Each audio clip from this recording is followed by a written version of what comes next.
Hey, welcome back to Diaries. Today we are going to show you how to take down cornrows on fussy hair very safely, properly to minimize breakage.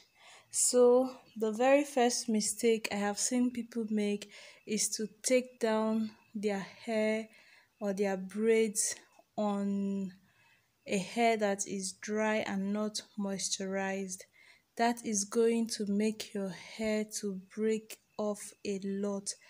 When your hair is dry and bristle and you have to apply a certain degree of pressure or force while combing, pulling, tugging on the hair, you're going to end up losing the same quantity of hair growth that you have. Seriously.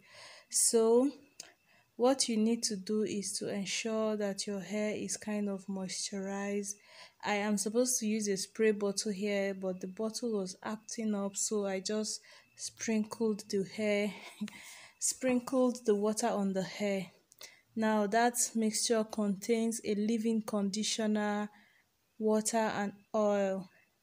This is going to provide sleep.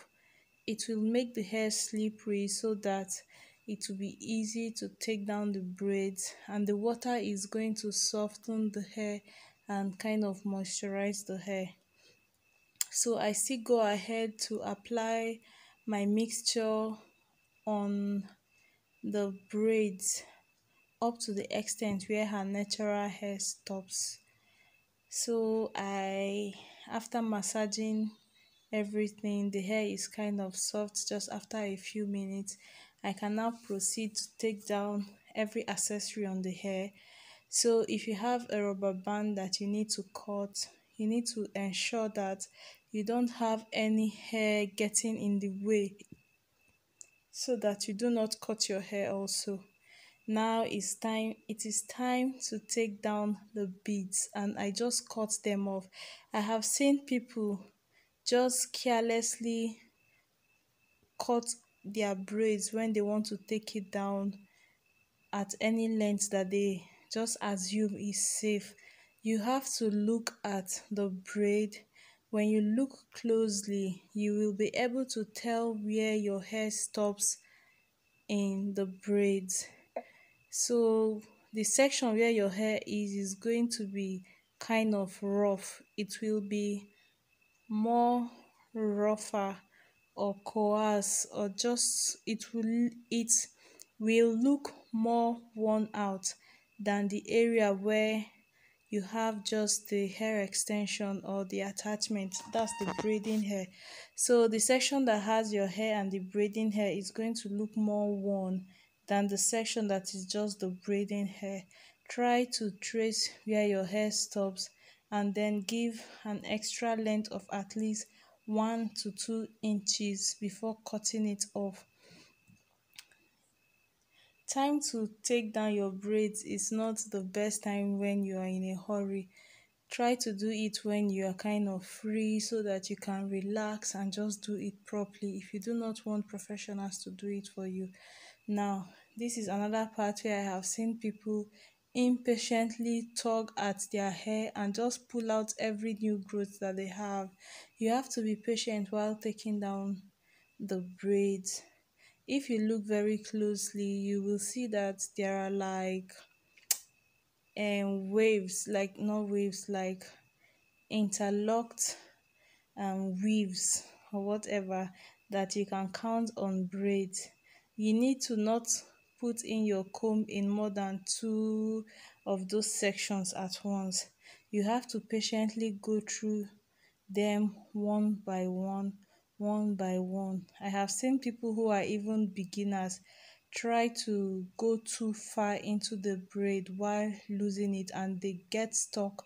The comb gets stuck, the hair tangles up, and that time it takes you to detangle the tangle you just created is not worth it. Just take your time. And some people, once they get to the end of the braid, they do not reach the very beginning of the braid.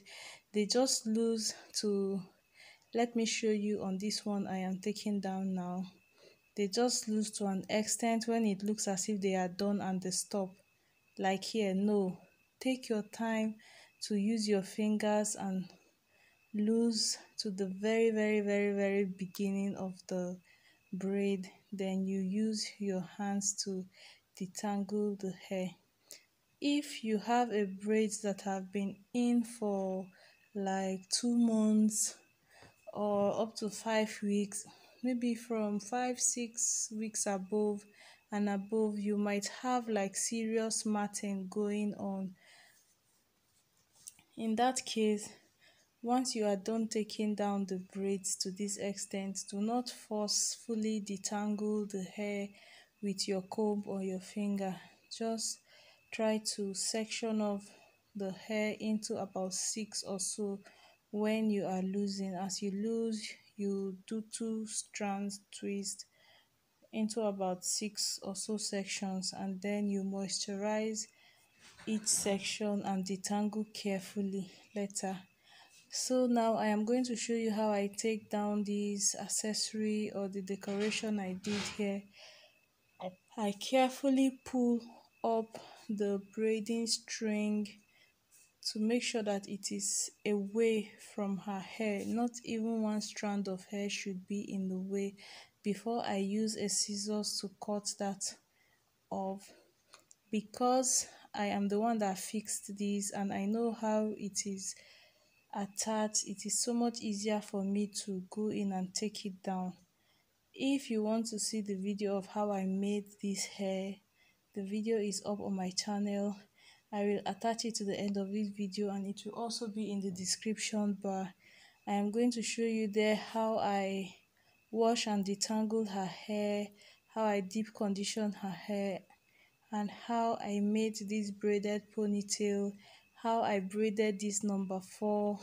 All those good stuffs will be in the description bar below, so do well to check them out when you are done with this video.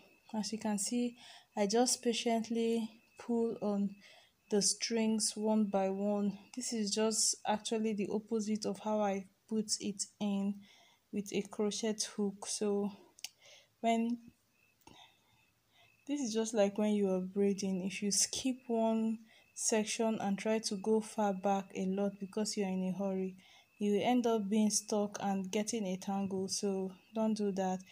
Once the string gets too long, I cut it and continue doing that until I was done.